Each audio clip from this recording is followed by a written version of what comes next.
আজকে আমরা এই কারণে যদি কোন রকম শান্তি বিঘ্ন হয়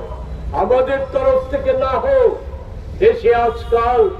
এটা প্রচলিত হয়ে গেছে যে কোনো মাধ্যম থেকে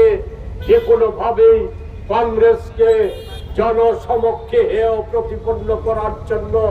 যে কোনো ধরনের ষড়যন্ত্র হতে পারে, এগুলি হয়ে চলছে। ফলে এই সুযোগ যাতে না পায় তার জন্য আমরা আজকের এই যে পুর নিগমে গণ ডেপুটেশনের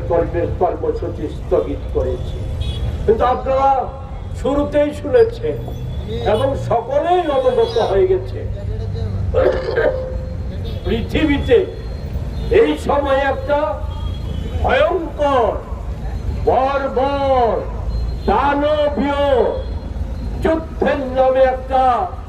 এমন কিছু বিষয় সংঘটিত হয়েছে যা বিশ্ববাসী মাত্রই উদ্বিগ্ন, এবং আমরা ভারতবাসী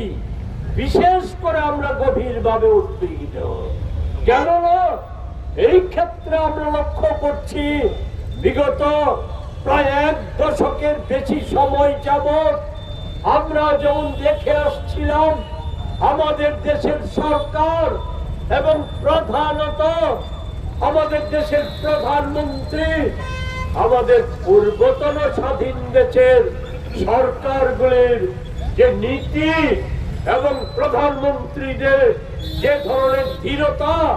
দেশের প্রশ্নে, দেশের সব স্বার্থের প্রশ্নে